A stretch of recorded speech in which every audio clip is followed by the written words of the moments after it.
Standard costing. Standard costing is a parallel system whereby we record standards, estimates, or benchmarks into the system. By standard, we mean the estimated costs and revenues which are recorded in the system, and at the end of the period, these standard costs and revenues are compared with actual costs and revenues to ascertain the variances. So let's have a look at few features of the standard costing system, where you need to remember a few basic terminologies, concepts, and the ideas as to how standard costing system works. Standard cost is a predetermined estimated unit cost used to value inventories and cost products. Standard cost includes standard amounts of materials at standard cost. So we simply estimate how much raw material will be used in a product at what standard price. So please keep in mind, I'll keep on talking about standard cost, standard. So don't think I'm crazy. The meaning of standard is simply estimated or predetermined, right? So we simply estimate the amount of materials and the price of the raw materials going into a product. Standard amount of labor at standard cost, that how many hours or minutes are going to produce our product, and what would be the standard labor rate we are going to pay to our workforce. Then budgeted overheads, whether it be variable overheads or fixed overheads included into the product. We will see later on how overheads are made part of the products. Standard costs are recorded on a standard cost card for 1 unit of a product. So we will also look at what a standard cost card is and what information goes onto standard cost card. As far as standard costing is concerned, the focus of the standard costing system is on the future rather than historic or incurred cost. And that is the key principle, or maybe the difference between the work of management and financial accountants. Standard costs represent what should happen rather than what has happened. So standard costs are not just predetermined costs.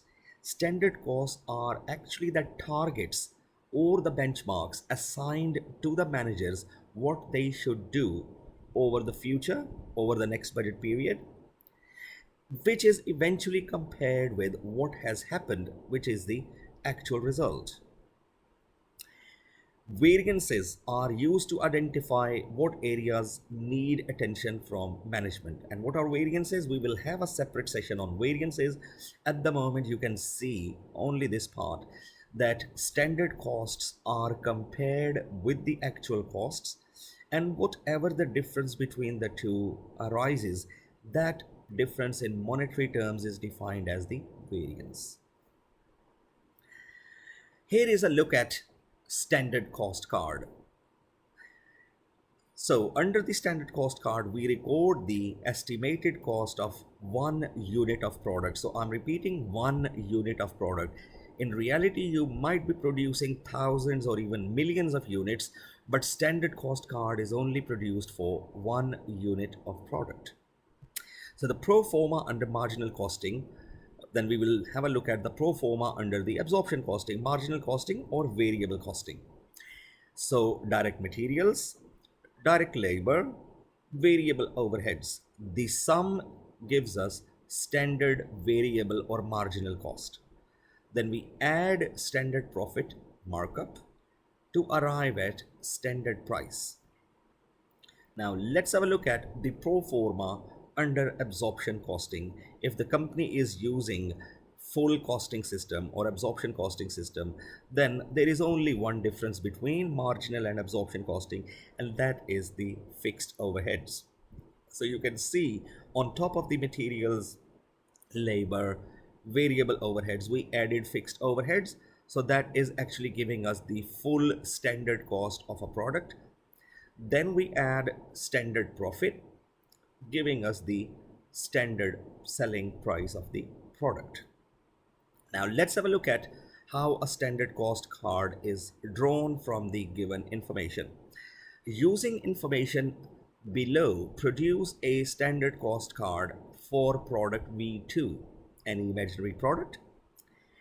Each V2 uses 10 kilograms of material M at a standard cost of $20 per kilo.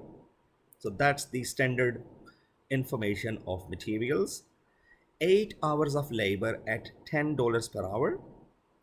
Variable overheads are budgeted at $12 per hour. The company the company's budgeted fixed production overheads are 100,000 and the company budgeting to produce 2,500 units. The company uses 50% markup on total cost to determine the selling price per unit. So we are going to look at, first of all, how a standard cost card can be written up under the absorption costing, and then we will move into the marginal costing as well. So here is the absorption costing. We have written down all the elements of cost, which includes materials, labor, etc. And now we are going to pick up the numbers from the example. So materials, 10 kilos at $20 per kilo, giving us $200 of materials. Then labor cost, 8 hours in 1 unit times by $10 per hour, giving us $80 of labor cost. Then variable overheads, 8 hours, because the time remains the same, at $12 per hour, 96. Now fixed overheads given were, if you go back to the example, fixed overheads were budgeted at $100,000 and the budgeted output or production was 2,500 units. So the budgeted overheads divided by budgeted number of units, we simply get the value of the fixed overheads. Standard cost, which is the sum of all these elements. Then we add the profit, which is 50% of the cost, to arrive at the standard selling price.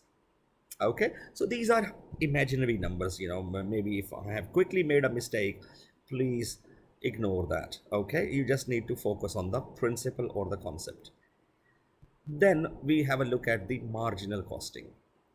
Under the marginal costing, the same thing about materials, labor, and variable overheads. And remember, marginal costing ignores fixed overheads in a product. So we simply move on to the standard cost being 376. Then we add the standard profit, and that gives us the standard selling price. Thank you.